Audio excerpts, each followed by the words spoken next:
Então, gente, aquela forma de organização de Mendeleev deu origem a essa tabela periódica moderna. Lembrem lá, se a gente rotacionava é uma coisa muito parecida com isso aqui. Porém, não é tão parecido assim, certo? Há muita diferença daquela primeira proposta de Mendeleev para o que a gente tem hoje. Então, qual foi ou quais são as diferenças daquela primeira proposta de Mendeleev para a tabela periódica que tem hoje? Dando um spoiler aqui para vocês, né? Lembrem lá, Mendeleev está entre ali 1860, 70, né? Antes da visão, por exemplo, de átomo de Thomson. Então aqui o átomo ainda é muito parecido ou é análogo àquela visão de Dalton, uma esfera maciça. Então, quais foram as principais alterações em relação à proposta de Mendeleev e à tabela periódica moderna? Primeira coisa é o que? Como a visão de átomo era aquela visão de Dalton, não tinha como saber a existência de isótopos. O que são isótopos? São átomos de um mesmo elemento químico que possuem o quê? Número de massa diferente, ou seja, número de massa é a soma de prótons e nêutrons. Então, existem na natureza átomos de um mesmo elemento químico, ou seja, que tem o mesmo número de prótons, porém número de massa diferente. Não tinha como se prever isso com Mendeleev, certo? Com o avanço do conhecimento é que se soube da existência de isótopos, certo? Principalmente após o modelo atômico de Rutherford, onde o próprio conceito de elemento químico muda. Ele muda daquele conjunto de átomos que tem o mesmo peso atômico para um conjunto de átomos que tem o mesmo número de prótons. Esse tipo de previsão Mendeleev não conseguiu fazer, explicar. O que isso altera na organização de Mendeleev? Esse ordenamento não pode ser mais pelo número crescente de peso atômico. Ele tem que ser o quê? De acordo com o número crescente do número atômico ou do número de prótons. Então, outra alteração que se tem é o quê? Da nomenclatura. Peso atômico, tá? Não é mais aceito. Porque peso, quando a gente usa peso, há uma confusão muito grande, por exemplo, com o conceito da física, que é a força-peso, que é a força que uma certa massa sofre, por exemplo, da força da gravidade. Isso é considerado peso. Então esse nome está em desuso e foi o nome ou o conceito usado por Mendeleev. O que se usa hoje? Massa atômica. Tá? Então é a outra alteração que se tem na proposta de Mendeleev com a proposta que se tem atualmente. E por que muda isso? E a gente tem que admitir massa atômica. Além da questão da física, os isótopos também fazem com que você tenha um mesmo elemento químico, por exemplo, com átomos de massa diferente. Por exemplo, aqui no cloro você tem uma massa de 35, um número de massa de 35, e se você tem átomos de cloro com a massa 37. Como que você vai dizer qual é o peso do cloro? Não tem como.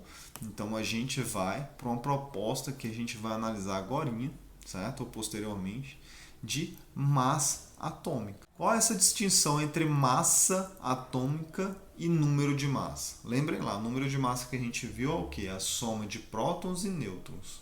Agora a gente tem massa atômica, que remete àquela ideia do que seria o peso atômico, diferente de massa, de número de massa. O que é diferente, professor? Olha, você pode ter no caso aqui, dois átomos do mesmo elemento químico com um número de massa diferente. Nesse caso aqui tem cloro 35 e você tem cloro 37. O massa atômica, quando a gente fala massa atômica de um elemento químico, a gente tem que incluir esses dois átomos ou esses dois tipos de átomos, ou incluir os isótopos. Número de massa não inclui. Aqui você tem um número de massa, aqui você tem outro. Então você tem duas informações diferentes do mesmo elemento químico. O que o conceito de massa atômica faz? É incluir essas informações em uma só. E como que você faz isso? Essa inclusão, ou a massa atômica, ela é obtida com duas informações. Tá? Primeiro, a abundância, tá, desse tipo de átomo na natureza. Então, fazendo análises de cloro em diferentes substâncias encontradas, se verificou o quê? Que há uma proporção desses dois tipos de cloro. Esse cloro 35 ele é o mais encontrado na natureza. 75,8% dos cloros, dos átomos de cloro encontrados na natureza, é o cloro 35. E o restante, 24,2%, é o cloro 37. Então há uma proporção fixa, certo? Quando a gente se encontra átomos de cloro na natureza. Então o que se fez? Pegou esse número de massa, 35, e fez uma média, certo? 35 e 37, e fez uma média ponderada para encontrar o quê? Essa massa atômica, certo? Ou seja, uma média ponderada da massa desses átomos de cloro existentes na natureza. Então, como que se faz esse cálculo? Pega o número de massa e multiplica, certo? Pela abundância desse átomo na natureza. 35 vezes a abundância aqui, mais 37 vezes a abundância desse átomo, dividido por 100. O que se observa? Se obtém 35,48 U, que é a unidade de massa atômica. Isso aqui vai dar o quê? Qual é a massa, certo, desse elemento químico que é encontrado na natureza.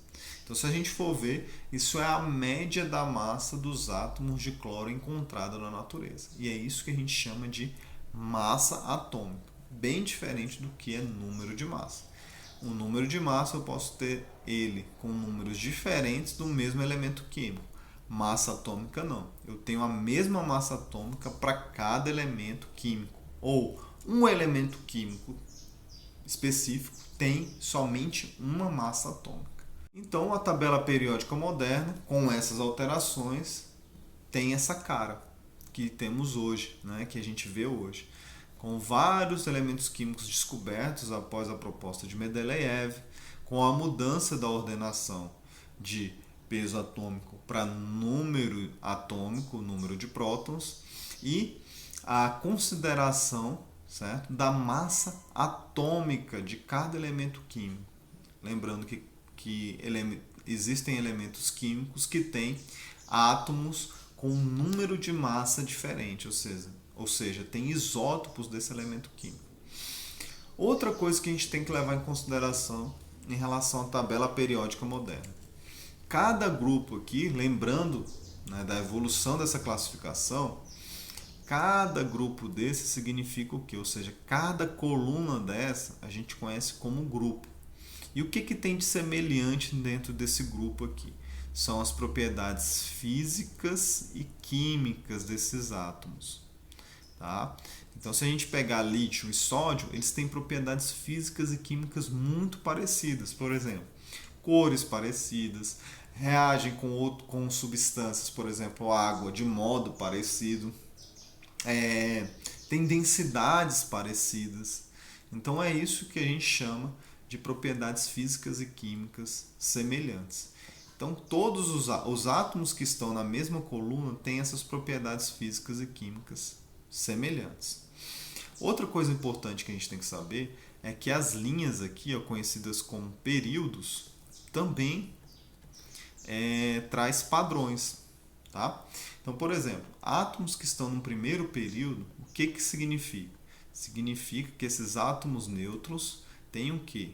Apenas um nível de energia, ou seja, um local onde o elétron está. Então, hidrogênio e hélio, quando a gente está analisando átomos neutros de hidrogênio e hélio, esses átomos possuem apenas um nível de energia, onde os elétrons estão. Se a gente for para o segundo período, ou seja, para a segunda linha, esses átomos neutros têm o quê? 2 níveis de energia, onde os elétrons se situam. Se a gente for para o terceiro período, esses átomos têm o quê? 3 níveis de energia. Então vejam vocês, além das propriedades físicas e químicas análogas, a gente pode fazer ou descobrir como é o átomo ou os átomos desses elementos químicos. Basta eu saber onde esse elemento químico está situado na tabela periódica. Olha como é potente tá? Essa forma de organização que a gente tem hoje da tabela periódica, tá? Outra coisa importante é o que? Se a gente olhar em cima de cada grupo aqui, a gente tem esses símbolos, 1A, 2A, tá? 3B e a outra parte em A aqui também. Essa é uma forma já em desuso, tá, gente? As colunas, atualmente, elas usam o quê? Os números arábicos em ordem crescente, ou seja, você tem um grupo 1, 2, 3, 4, 5 até o 18. A gente não usa mais essas letrinhas. Isso aqui é uma forma de representação antiga.